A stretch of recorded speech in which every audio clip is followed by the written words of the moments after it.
Hello, everybody, and welcome back to another episode about the movies with William Fletcher. As per usual, I am your host, William Fletcher, and I'm joined this week by Mr. Harry Jobson. What to do? I'm back. I have residency on this podcast. Yeah, he sleeps in the studio, actually. I just come in every week, and he's just here, just waiting. Yeah, it's not even like a full-size bed. It's not even a big dog bed. It's just small dog bed. Yeah, I come in, he's curled up there in a ball with a little blanket over him. We had a dog, but the dog... I ran out of food, and I don't want to get into the nitty-gritty. But we don't have a dog, and I now have a bed. So, yeah. And it works that way. Because if we started staying around a bit longer, then I think we'd have problems. Yeah, but this week we are going to be, again, because there's nothing specifically out that we can tie into, we're here to talk about Nirvana the Band, the show, the movie. And I mean, I'm also going to talk about Nirvana the Band, the show, the web series, and Nirvana the Band, the show, the TV show. But Harry has not watched those, so not entirely. So the TV show is something that I am I've very quickly fallen in love with the whole. This is going to set the tone as to how the episode, how we're going to talk about the film. But yeah, I am absolutely planning to watch the show. But I've seen a lot of clips from the web series. I think most people, if you've scrolled deep enough through Instagram Reels or TikTok or just early YouTube, well, not early YouTube, but YouTube, you would have seen the update day. You know the update day clip? Yeah, the Wii update. Yeah, the Wii Shop update where it's like Mario, Donkey Kong 3. I love that. That was my first sort of exposure to these characters, and the fact that these men have continued this bit for so it is so inspiring to do something I don't know, they're kind of in a world of their own when it comes to there are dynamic duo. You got Cheech and Chong, which are part of weed culture. You've got I mean, Seth Rogen and James Franco for a period were yeah, but even then, it's not. They're always playing different characters. This is a continuous bit. You got Penn and Teller, magicians, or you've got what was it? Jay and Silent Bob. From Clerks and others, but Clerks. Yeah, but those are continuous bits. They constantly play those two characters. Yeah, and I think they appear as Jay and Silent Bob in various other movies and commercials and shit like that. Yeah, and you've and I think that the same goes for the Nirvana the Band, the show, the movie guys. I guess Nirvana the Band. And yeah, that's not many people have managed to continue a bit that long that successfully. Yeah, I mean the web series started in 2007, I believe it was. Okay. 2007 to 2009. So we're nearly at 20 years of them doing this. And I think web series as well is you can do this. It's you. Web series now is just YouTube videos. If you and I made a collection of YouTube videos doing the same bit that followed when we just named it episode 1, episode 2, episode 3, that's a web series. They got a feature length film out of characters that they were initially uploading just short form online content. But I don't know. There's definitely an attribution to that of this isn't this isn't a studio backed comedy duo. This is very natural friends who started making little mini web videos and managed to create careers out of it. Yeah, no, I mean, there's definitely, I think now you just see sort of these people who they got their start online. Markiplier recently with the Iron Lung movie. You've got Kane Jacksepticeye's an Parsons. executive. Yeah, He's an you've got executive. Yeah. so you've got Kane Parsons who sort of did the backroom stuff, and he's got a feature with A24 coming out very soon. It's the same with Jacksepticeye, I believe. He's part of the backrooms as a producer. Okay. I think just could be wrong. this sort of seeing this sort of how much people have grown. And people that I've followed. I mean, if we were to go a bit more locally to Australia, Danny and Michael Filippo or Raka Oh, Raka, yeah, the Raka Raka, yeah.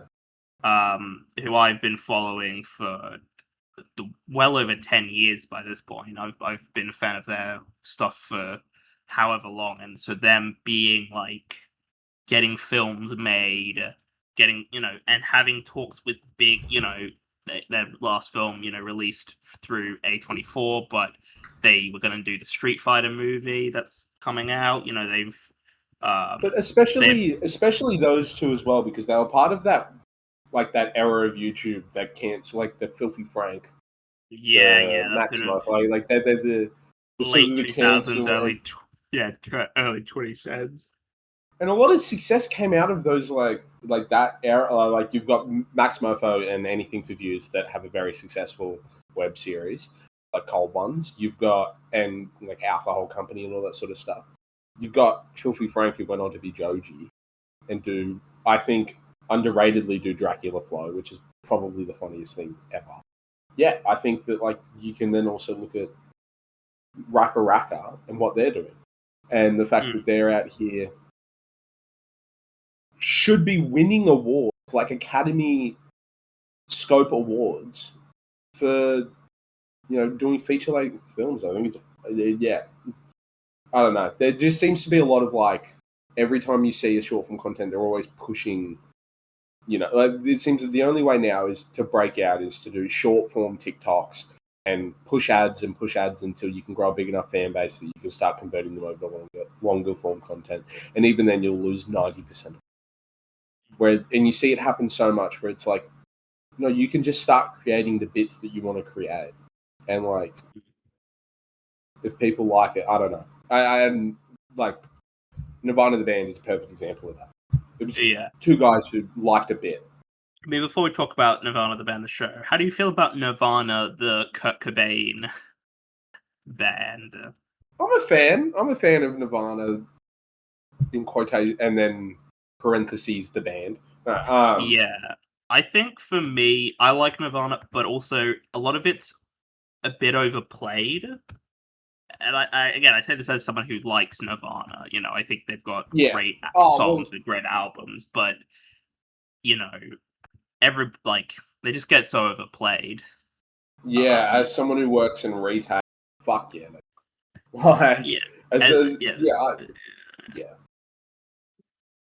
Smells Like Teen Spirit is just too much. Or Something in the Way, which I feel like got a reignited passion from the Batman. But there's just certain musicians and bands that like I love. Like I think Queen are great. I love Queen, but I've just heard it all so much. I've heard it's the same with the Beatles. Yeah. Beatles, phenomenal band, but I've heard it all. A lot. It's funny how that doesn't happen with certain artists that like you could just hear over and over and over again. You never get sick of it. Yeah, I wonder sort of how that happens or why that is, but anyway, Nirvana the band, the web series. So I watched the web series before I saw the movie, and I watched the TV show like a couple days ago. I binged it all, like 5 hours maybe to watch the whole thing. I don't really want to say a whole lot on it just because I know you haven't seen it. But I can only guess they don't play the yeah, like, I mean, to explain what Nirvana the band, the show is, it's Matt Johnson and Jay McCarroll as versions of themselves, like character versions of themselves, trying to play at the Rivoli, which is a Canadian I think it's a bar. Like it's not like. I think it's like It's just like a live music venue, but I don't like it's where people do gigs. It's not really like a, Yeah, it's not like they're trying to play stadium. Yeah, it says bar restaurant performance space. So it's sort of Which I've gone to gigs where there's sort of like there's the stage and everything, but there's also like there's a bar in the back and there's like you can get food and shit. Yeah, I've been to places like that. Yeah, of course. There's ones in Brisbane. I think Tomcat is a like a well known one. There was one Jungle that used to be was the spot and has since I believe shut down, which is quite depressing. Yeah, there was a place called the Zoo in Brisbane, which was another sort of Zoo. Which I saw. I went there and it was a really nice venue, but they shut down. But yeah, I mean that's basically the plot of every episode is them trying to get a show at the Rivoli in just the most insane ways possible. Like I don't want to tell you what happens, but there's a couple episodes of the TV show which is just insane. There's there's one episode where they get they essentially abduct a Make-A-Wish kid. Oh, what?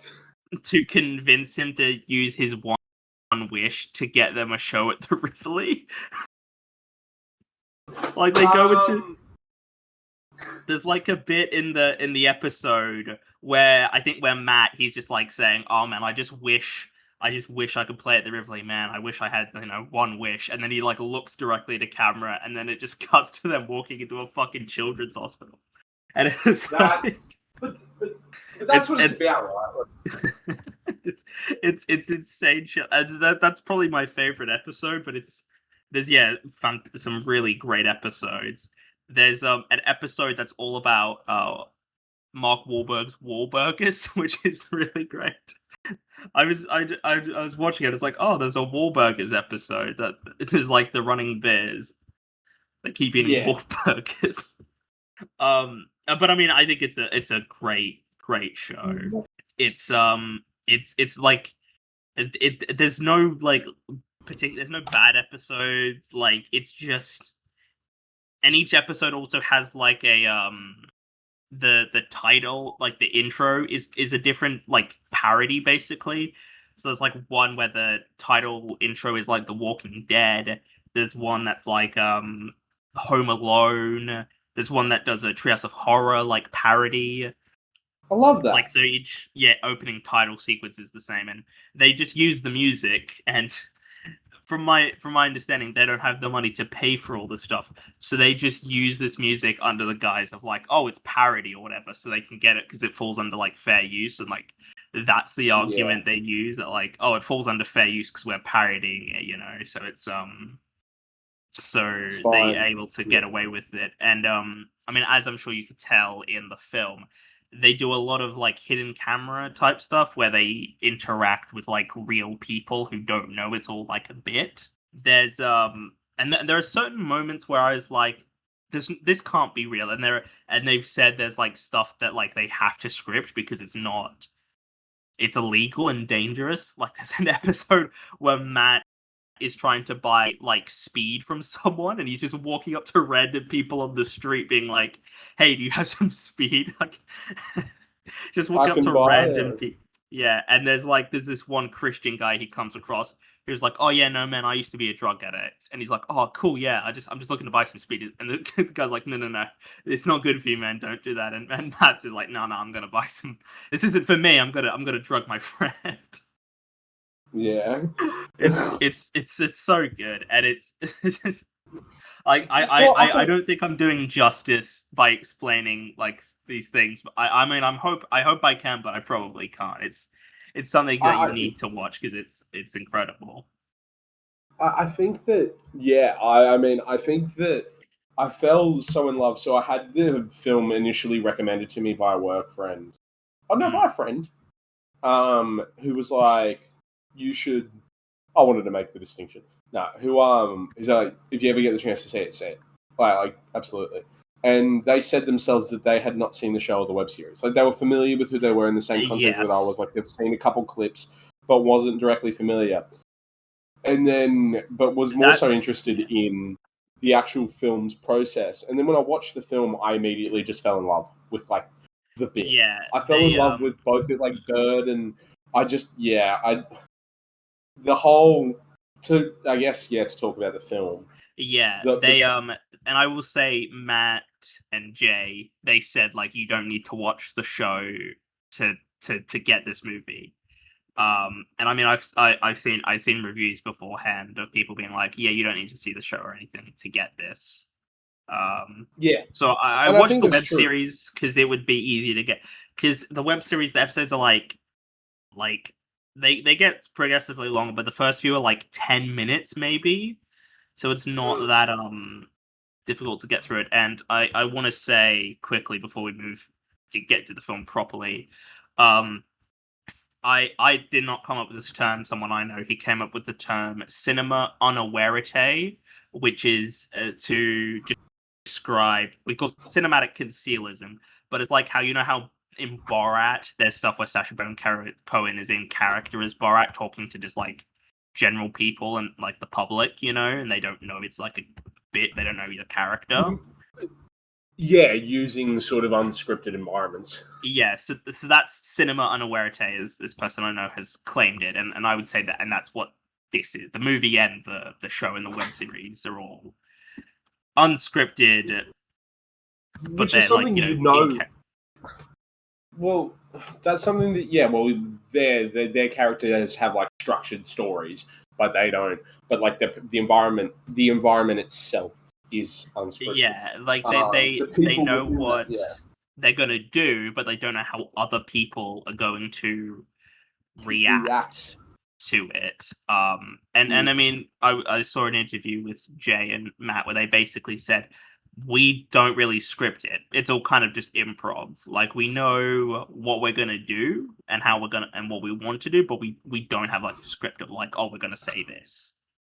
We just go and do it. And they say that they don't get like permissions or anything to film. They just go in and film stuff.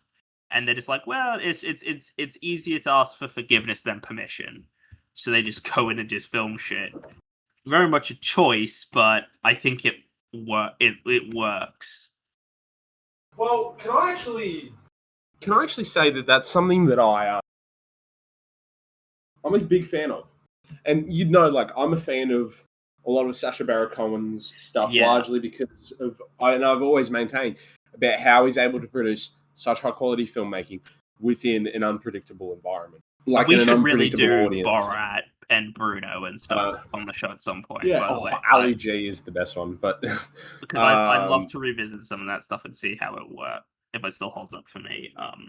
Well, but yeah, I think it's a really interesting discussion, and if I'm like creatively the most fun. Like growing up, that's how you do. Like you just sort of you both are largely based in improv, and that's when you get some of the most. Yep, look.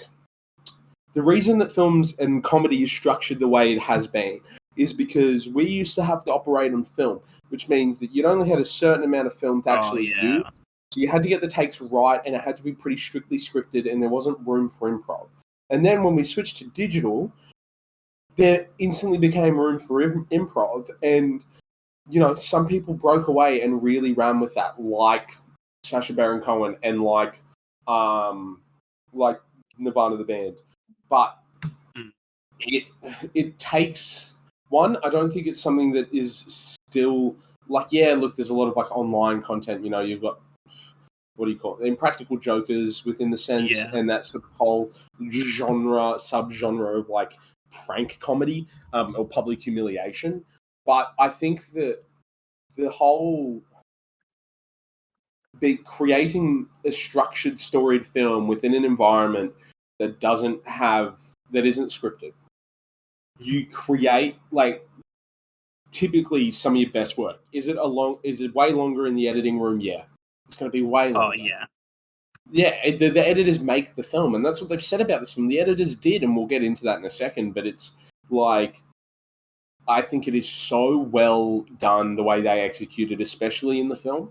But like, you just get some of the best best moments, and it is again the most fun way to actually film it. Again, it makes editing suck, but it is by far the most I fun way can to film something. It's just on the believe it fly would as you be go, working it. because you've got to sift through hundreds of hours potentially of footage to see to get the best bits.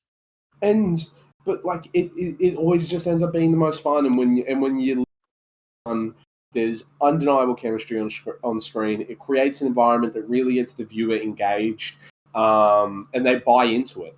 And in this film, because we'll be talking about the film, so spoilers for Nirvana the Band. It is on streaming. Please go watch it before you listen to the episode. The film is set as a time travel movie, so they're still trying to play the Rivoli. Their initial bit is to jump from the tower in Toronto, the CN Tower, the CN Tower in Toronto. Fantastic. I saw this in a cinema with a packed audience who all were super excited to be there.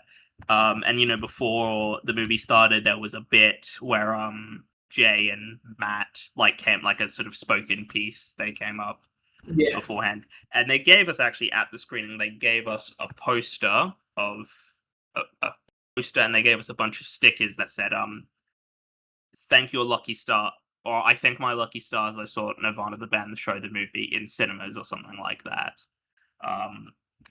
And they gave us a poster, which I have yet to hang up, but I should. I think that is a special case because of a bit that they call back to in the film, which we'll talk about. But yeah, the whole bit is they jump off the CN Tower, trying to skydive or base jump into the Sky Dome in Toronto during a baseball game, during a Blue Jays game, to try to play the Rivoli, which is instantly gives you the whole bit of they just do the most outrageous shit in order to also, try to it justifies this being a movie rather than just being another episode of the TV show. I also think, but it's justified being a movie because it carries an emotional theme throughout about friendship and about individual success and about this person's why am I losing sort of sight about how much you care about each other in a nice way. The way it wraps up is actually very emotionally poignant. But yeah, it absolutely it takes everything a bit larger. It justifies it being its own film, but it's a time travel movie. He builds a DeLorean out of the and spills orbits on it, which is so funny. That's such a good. Well, because I'd seen because on Letterboxd the poster is them on. It's like the end of Doctor Strangelove where he's riding the missile down to Earth, and it's Matt and Jay on a thing of orbits, and I was like, the fuck what does that have to do with any of this? This is before I'd seen the movie and everything. And look, it's a great bit, but the way they're able to, the whole point is that they go back to 2008, but the way they made 2008, this is 17 years in the making, and that was phenomenal. It was so well done.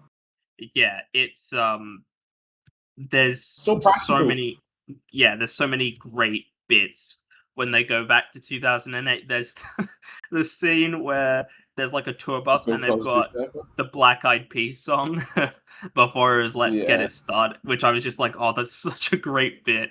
And then the bit that got, I don't know if it got the biggest laugh, but it got one of the biggest laughs of my cinema, is the hangover bit where whoever's on the phone says, calling Captain, paging doctor, I can't say the line. Paging Doctor, paging Doctor F word. Yeah, and then Matt just sort of looks around what the fuck? And I think that got a bigger laugh. That got a bigger laugh than because the joke isn't particularly funny. Let's just be honest here. The bit of him calling him, a slur isn't funny but it's 2008. And so Matt just looking around what the fuck is going on? And then he just it's sort of how guys did talk to each other back. I don't know if it's even directly to be funny or if it's just to the N word is dropped a couple times in the film as well. And there's and then Matt looks at camera and the thing is Matt Johnson, he just has such a great face for reactions. He sells so much of the comedy with just how he looks. Not that he not because of how he looks, but of how he like interacts with the camera and like how he's like he's the Jim. Physical movements. Like there's this where they're talking about jumping into from the CN tower, and he's like, they might think we're terrorists. He's like, they might think we're terrorists. Okay, we hold up peace signs, and he's got like his arms like very close together, holding up like 2 peace signs. It's just like there's great physical comedy as well as just like actual really well structured like jokes in it, and that and it helps break like what that does is it helps break up the tone of the scene. Like it helps break up any tension there might be, but it also just it's a complete every time we have Bird interact with the camera, it's a complete tonal reset. Yeah, and he's just sort of looking at the camera like it's sort of a bit like really like he's sort of not particularly. He's being Jim. He's just he's just looking at the camera like okay, guess we've got this. But I mean, the CN Tower bit is great. I love how they go to a fucking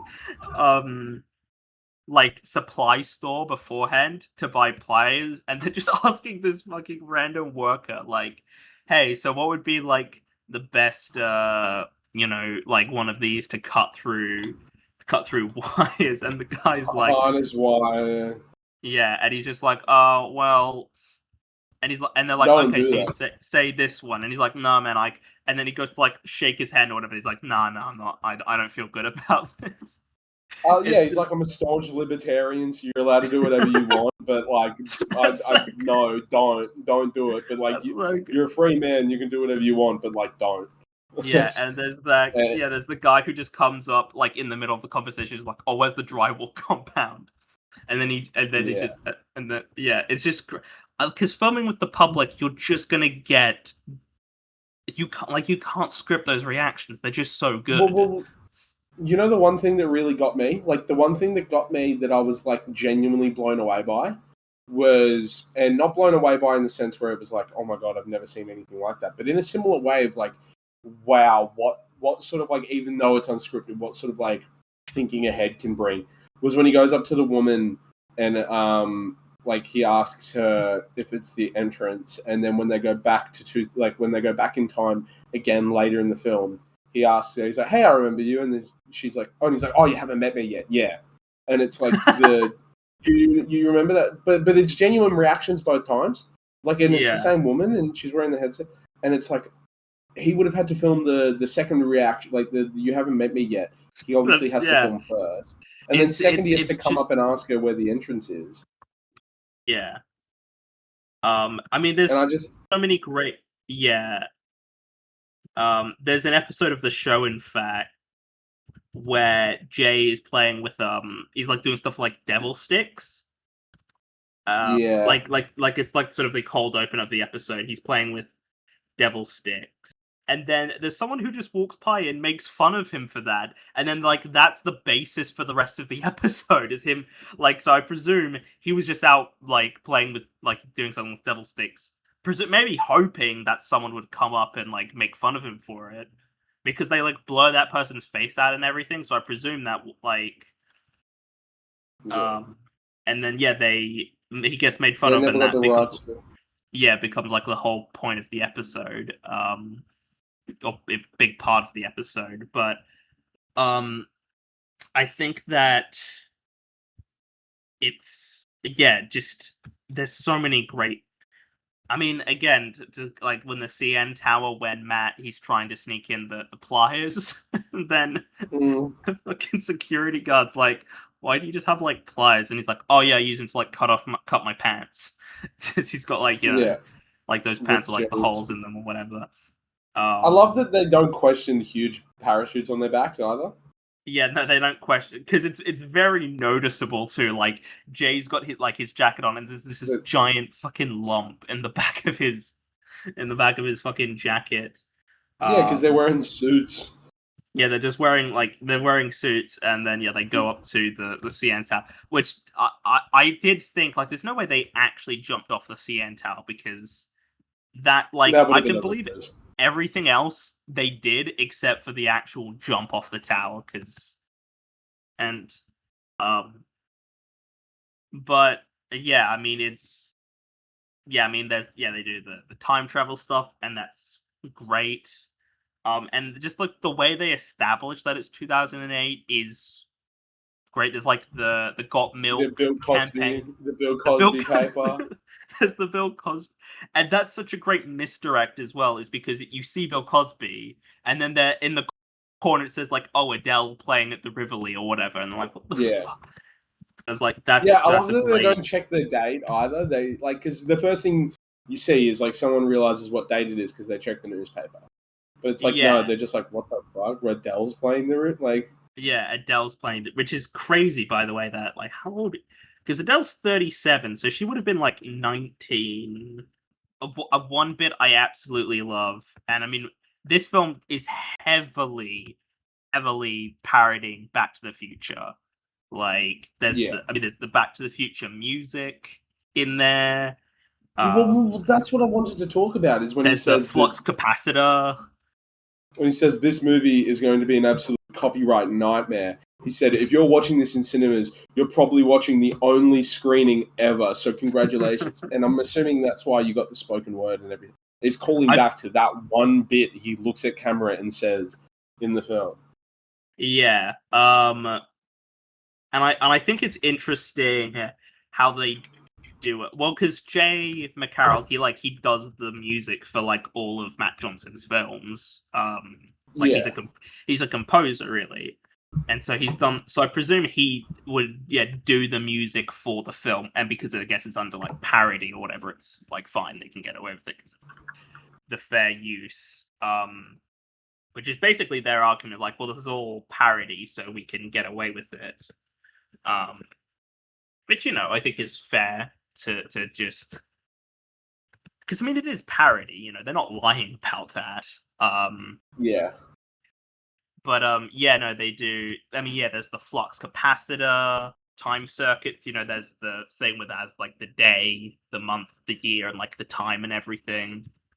Um, one of the best, one of my favorite parts of the whole film is the stuff where they've got the young versions of them, and there's like the Yeah. current In day versions of 2009. them. Yeah. Yeah, and there's, I mean, yeah, like I don't know if you've read or know like how they did that.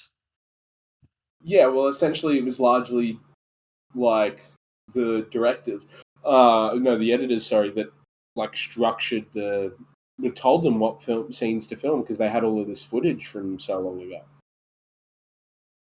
Yeah, pretty much like all the footage of like the young Matt and Jay is like from like 2007, 2008 when they first did it. And it's just like unused That's what I footage, mean. They actually did which time is travel practically. They did it yeah, practically. which is insane, by the way. Like it is absolutely insane, and just like like the way they composite them into the shots and how it all like it looks seamless. Like it really does. And there's a yeah, and there's like a great bit where Matt and Jay they swap like jackets, and they're just standing in front of a store, like just sort of posing while like they've swapped jackets, and Jay's got the hat on, and I think one of my favorite bits in the whole film, maybe Mm. my favorite scene, is when they go back to the old apartment. And there's the interactions between like old Jay and with young Jay with old with Jay talking to Matt, and Matt talking to Jay, and everything, like the old talking with the new or current sort of modern day. I thought that was just a really great moment, a really great scene. And they apparently, I was reading that they wanted to film at the old apartment, but the woman who lived there like wouldn't let them. So they just built the apartment on like a set. Like they just rebuilt the entire apartment again, just for that sequence, which I can commend, like going to the lengths to Do do that. something like that. Yeah. Yeah, like one-to-one recreate an environment. Well, what are your thoughts on the whole making Jay like in the future? That whole like, oh yeah, let's see how we would go if we never tried to play the Rivoli, and Jay becomes like the super mega star. I love the whole bit, like on why he wants to go back. By the way, it is hilarious to me. The whole like, oh, you never told me we kept a gun in the bus, and then kills the guy. I really love how they just superimpose Jay into all these different. There's the Will Smith, Anthony Chris Rock Fantano. one. Yeah, there's the Fantano review. I hate that. I love it because it's so appropriate, but I fucking I mean, you don't like the worst Fantano, do you? opinions. No, he's just got a terrible opinion. But like I mean, he's a man, so he's open to his own. So I can't like I don't hate the guy. I just I tend to you don't. disagree with him. I love that. I love he is absolutely a part of like internet music culture, and Yeah, I'm glad he that like absolutely it makes was. sense to. He makes sense to be in the film. Him being in the film Mm, makes a ton of sense. Like, it's not crazy that he's in the film. He's just got some bad opinions.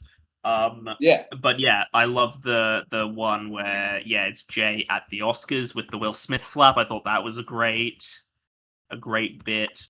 And there's another bit which is insane, by the way, when they filmed a sequence at Drake's house when there was that like shooting at Drake's, oh yeah, that's an insane like the way they've done that. which is insane because I literally saw a thing with Matt and Jay before, and they literally said, yeah, so basically we were just filming. They were filming a completely different scene with like the DJs or something. And then and then one of them was like, oh, there was just a shooting at Drake's house. So they like drove over there with cameras. They arrived and they were trying to go past like the yellow tape, and police were like, fuck you guys, like who are you guys? And they're like, oh, we're press. And then like, where are your credentials? And they're just like, we're just We're independent. independent. And they just get let through, and they just like do It's it, one of the yeah. which It's one I of the can. beauty. Yeah, I love and respect that they're just like, fuck it, we're gonna get the shot however we can. Like, we're not gonna follow the rules. We're gonna get the damn shot. but I love that people are just so like if you've got confidence, you can get away with a lot. Like Yeah, and also it's Canada, so I don't know. Like, I mean, I know the sort of common like stereotype is it's a bit. Canadians are like super nice people. Um, which I could believe that. To be fair, I think Canadians probably are like probably nice people. Ah, But watch yeah, Trailer Park Boys. just fake it till you make it. And I really another thing this film does a lot, which I think is great, and they do it in the show as well, is they have like the black and white flashbacks to scenes earlier on. Yes. Like, the show does it a lot, and it's always for like some big reveal, or it'll be like, we're gonna take you back to something like Matt said or Jay said, and it'll be like a realization for the other character. It's like, even like Yeah, the it'll be like audience, you pick. slow mo coming out of their Yeah, mouth, like yeah. yeah. And I mean, you pick it up as like a viewer, but the characters, they don't pick it up until like the plot needs them to, and then they'll just be like, wait a second, and then it'll be the flashback. Or sometimes it'll just be flashbacks to stuff we weren't even shown, which is even better. Like, you just get flashbacks to shit that you didn't see just for the sake of a joke. Well, I mean, I love that the film does so much just for the sake of the joke. Um, I think, but yeah, it is also outside of like its comedy and its filmmaking, which I think is so creative and like deserves awards. It really does. Like in an era where a lot of films are either big CGI blockbusters or A24, it seems like there is no real independent like piece that is actually doing something new, and this film executes Yeah, 2008 so perfectly. It is incredibly funny. I came in as a completely new viewer to the concept of the characters, except for the we update. I knew we update. That was yeah. it. But I didn't Mhm. like. I didn't understand. And there's this. It like it's also an hour and 40 minutes long, which is just Oh, it's perfect. so perfect. It, And no it wasted has minutes. emotional beats as well. Like it's not just Mm. one big gag. Like it follows an emotional structure about like friendship Yeah, I and mean, it's a retrospective piece at Matt and Jay, like, as friends. yeah, Like, that's the. and they're yeah. And I love it, but I love like the whole also, and I could be wrong, the pliers that he uses I believe like they have insulated rubber handles, so I don't think the electricity would matter. Like I that felt when I actually noticed it when I was watching it. I'm like, that feels like an error, like a canonical thing. But like I don't care too much, so it's fine. But I'm like people, I don't know. But Yeah. yeah, I like they do things. They immediately set the tone early on by like actually jumping off the CN Tower. I don't think they actually do in real life. But like No, having the it's characters actually from jump off the CN Tower and have them land on the roof makes you think, oh, anything can happen in this film. yeah. They're committed to it. Whereas the entire like third act and ending sequence of like them setting up just the Back to the Future like from the clock tower, but this is the Oh, CN Tower. it's oh my god, that was And they got the insane. wheelbarrow with the power cord, and they're And running it there's all the way like, down there. yeah, Matt at the top throwing down this hugely long cable, and it just fucking smacks into the ground, like right next Yeah, to you have to make Jay. sure there's no one underneath him. Yeah, Yeah, it's so good. Yeah, but yeah, the CN Tower, like they basically all of that is real. Besides like the jumping off, like I believe they were like harnessed. I don't think they like cut the harness because they were like, well, we don't yeah. want to Oh no! damage It the looks like property. proper footage of them actually being up on the. But I believe, yeah, they did get up on the tower in the jumpsuits and everything. They just, yeah, didn't jump off it for real. Um, But the I sequence of him with the wheelbarrow and the big cable and everyone looking up like I think is yeah, so perfect because he's just acting like it's completely fine. And that's the thing is these characters are designed to be so like sort of emotionally detached that like what they're doing they see is completely rational. yeah, Um in these like sort of extremist attempts, which is just makes it so much funnier. Like they have to yeah, play the characters completely straight. And yeah, it works so well. I think and obviously like the sacrifice moment, so he switches it to so they like and it like makes Jay realize that like he loves Matt and all this stuff, so he go instead of going back to stay super popular and enjoy the new future, mhm, he like he decides to go back in time to make sure that they're still friends, even if it means that they're still sitting at home, you know, yeah. doing And I the think that's doing yeah the a joke. line in the film which is like you. I don't. I'm gonna butcher the line I think, but it's like you never notice you're growing old when you're with your friend or something like that. Like that sort of Oh yeah, because they talk about like, oh, I don't want to be growing old like that. That seems like it sucks. It's like you don't even notice time. You don't notice growing old when you've got a best friend to experience it with. Like when yeah, you got someone to keep you young, and it's like yeah, absolutely. It's like I think that it is got a really beautiful and yeah poignant emotional undertone, but it is also just so funny.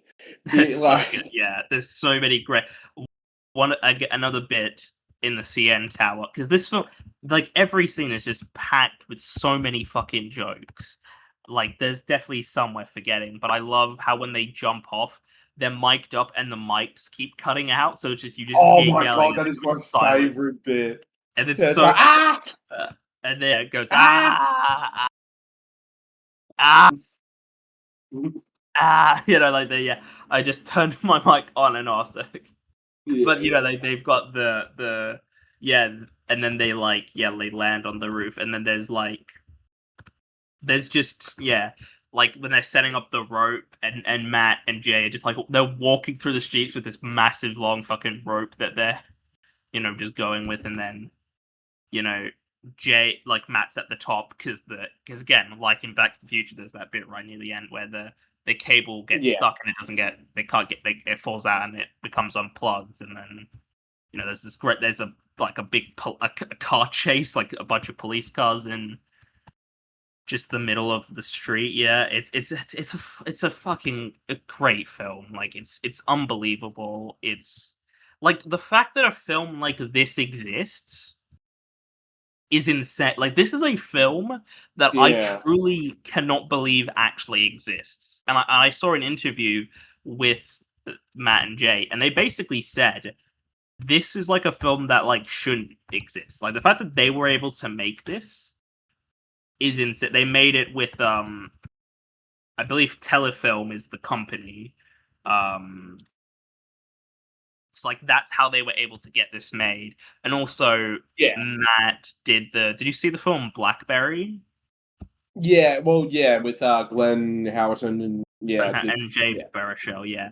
And Matt, yeah, he was the director of that, and he's basically said, "I made Blackberry so I could make Nirvana the Band, the show, the movie." Like, and Blackberry did so well that they were able to get this movie made, which I just respect when filmmakers just make a movie to get something else made. Like, I can respect that they're like, I want to make this, but first I'm gonna have to make this so I can make that. But I think, the film does such a great job because this is a film that anybody can watch and anybody can enjoy this. I don't think I've talked to a single person who doesn't like this movie, just because it's phenomenal. It's so much fun.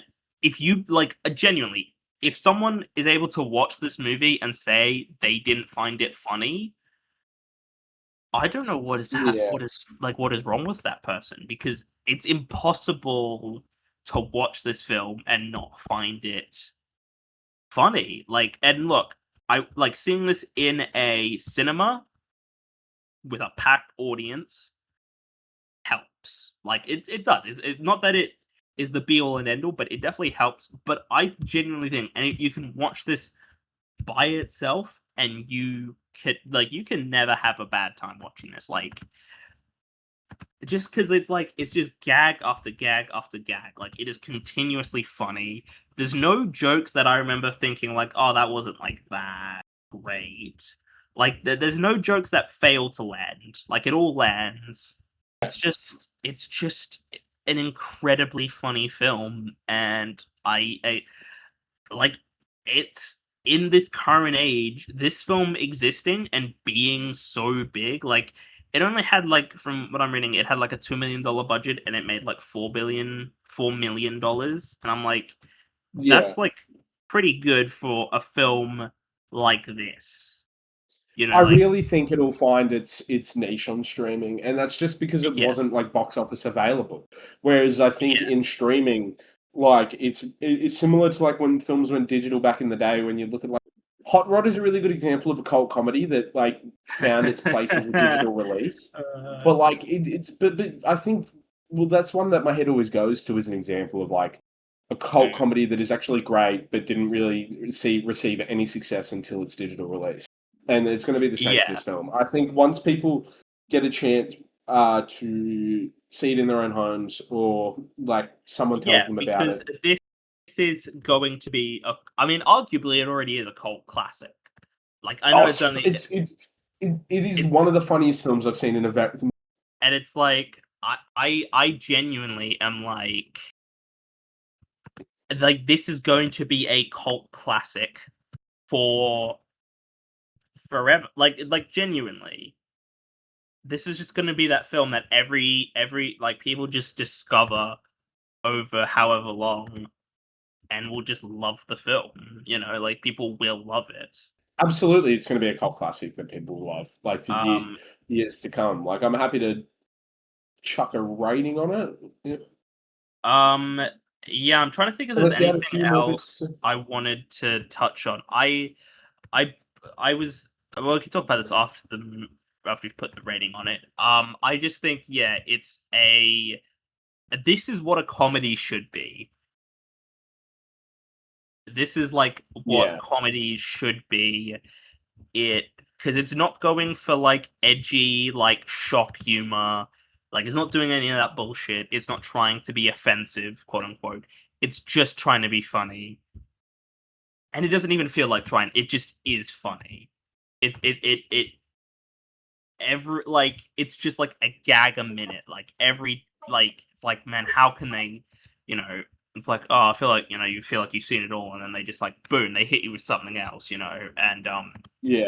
And this is one of those films where some of the jokes that get me the most are the incidental ones, they're just incidental comments.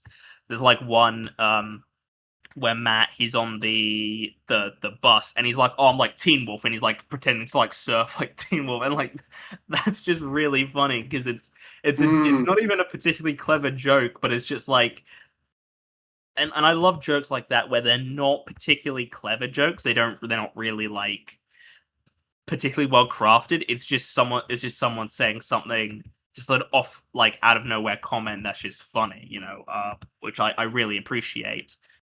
Yeah, I love this film. I I will absolutely watch this again.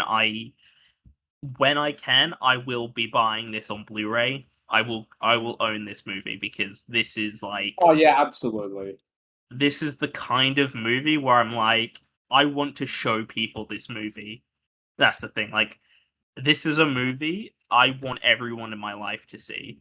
Like, I want people to go see Yeah, this because there's probably a lot of people who yeah, didn't see it. Because I will be honest, it did not play in this country for that long, and also probably not many screenings, and in not like the mainstream like events, Hoyt cinemas, because yeah. I mean, it didn't even play at my local, and my you know local got iron lung for a week.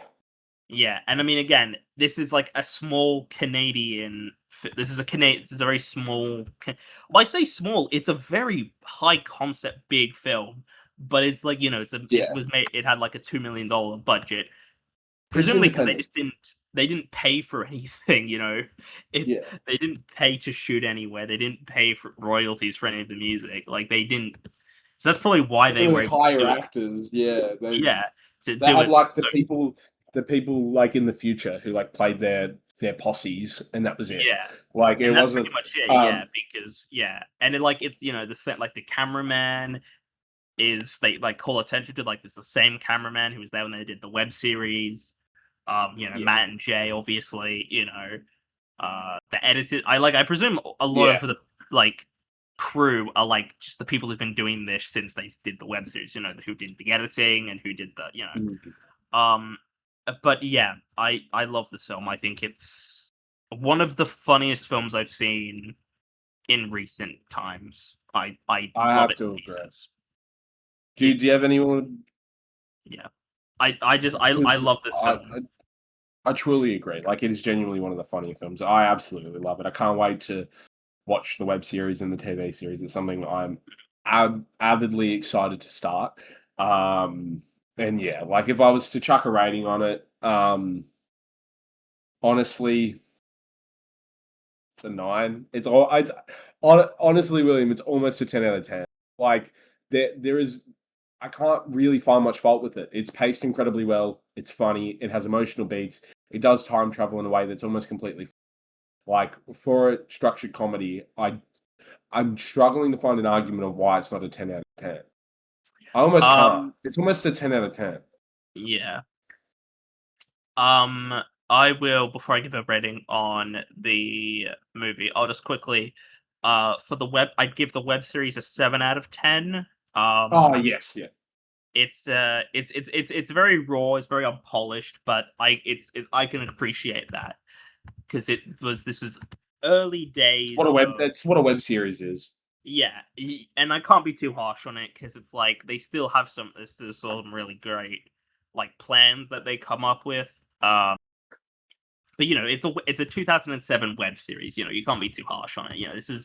This is before the early-ish days of the internet and um Yeah, very early YouTube as well. Like YouTube came out 2005 was when YouTube was launched. If I remember correctly, that's when YouTube was launched. yeah, I think was yeah, 2005. Um, and then there's the TV show, which I'd give a low 9 out of 10. I think the show is fantastic. Um, really, just there's a great one where I don't know if I want to say it because it'll be like it's kind of spoilers. Well, it's not spoilers. It's just like the plot of what the episode is, but um, yeah, there's just so many great episodes. There's one involving The Force Awakens, which is all I'll say on it, and it's fantastic. There's yeah, one which is a big like homage to Indiana Jones, which is great. Um it's just it's a great show. They have From what I've read, they are planning to do a third season. They they were going to do a third season, but it was a show on Vice, but Vice sort of got shut down and doesn't exist anymore, so they don't really have like a home for it. But from what I read, they filmed stuff for the movie that they're gonna try and use for the film, I think. Or they had like a couple different plans in mind for what they're gonna do for the film, and they're gonna use the like footage that they decided to not use for the film for the show. I think I don't know exactly, but they've talked like they're like we want to do a third season, and I will absolutely watch that third season. And I'd give the film a 9 out of 10. Again, it is on the border of being a 10 out of 10. I'd need to watch it again. Yeah, at the moment, it's a really strong 9 for me. Yeah, and I mean that's how I look at film. Is I very rarely give a 10 out of 10 on the first watch. I need to watch it at least twice before I feel confident and happy with giving it a 10. Yeah, one to just as an entertainment, and then one to sort of look at it a bit more critically. Yeah, yeah, and to see like does this hold up? Yeah, because I imagine this film would hold up on a rewatch, but I would like to watch it again just for like true confirmation, clarification, and to know I'm right. Yeah, But yeah, I love this film. It's one of honestly, it's gonna take a lot for a cinema experience this year to top it for me. I know that we've got Spider-Man 4 and Avengers Doomsday out this year. I just don't think those will compare because well, first of all, they're not the same thing. I'm not trying to, compare the two of them.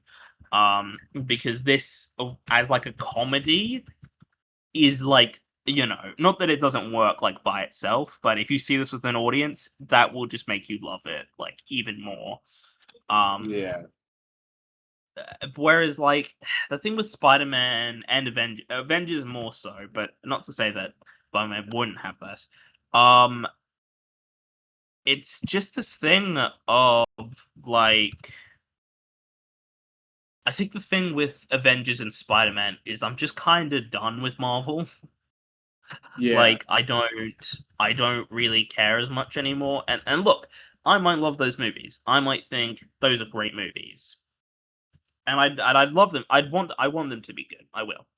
But I just don't care because they haven't done like a good enough job for me to be like, oh yeah, I care about this. I want to see this. That's fair enough. Well, yeah, it'd be interesting to see. I'm interested, but as for this film, but I mean, yeah, this is a film that again, I don't see how anyone could have a problem with it. It's one of the funniest films made in the last few years. And like, yeah, you do not have to watch the show or the web series to love this film because it works by itself as that. And yeah, I mean, I give it a 9 out of 10. I think it's pretty damn good. It is pretty damn good. Definitely go watch it if you haven't seen it yet. Hopefully you had, because we just kind of spoiled the whole thing. But yeah, if you have, I mean, if you haven't seen it, go watch it. Seriously, if you're on streaming, I believe it's on Paramount Plus. It's somewhere. It's online. You can find it. It's on. You can find it on YouTube. You can find it on Prime Video. So you can buy it on YouTube from $14.99. Same with Amazon Prime Video. And it might be on Apple TV. On YouTube. At the moment, I'm just looking at what it's telling me. It's telling me from $14.99. So maybe that's rent. I don't know, but either way, absolutely go watch it. It might be on Apple TV. Could be wrong. Yeah, I mean, anyway, you can watch this. Watch it and then tell everyone you know to watch it because it's that good, and it needs to be seen by as many people as possible. Both. And both, absolutely. Yeah, and I'll be interested to see what you make of the show and the web series when you go through those, Harry. Oh, we're definitely going to talk about it. Absolutely, we're going to talk about that. Yeah. But as But I for mean, today, I yeah, think that that's pretty much all I have to say. So thank you, Harry, for joining me. And this was Harry's suggestion. So if you're a fan of yes, this is thank Harry for this. thank Like there's just nothing coming out. There's nothing coming out as well, which so it made it easier to talk about this. But also yeah. it's a great film, and I did want to talk about it because I don't really know many people personally who have seen it and loved it. But that's what I mean is I want people talking about it. And I think yeah. But look. Thank you, of course, for having me. As always, it's a bit of a mainstay, and I absolutely love doing it. So Yeah, I mean, I hope you've enjoyed listening to this week's episode, and I'll see you all in the next one. Goodbye.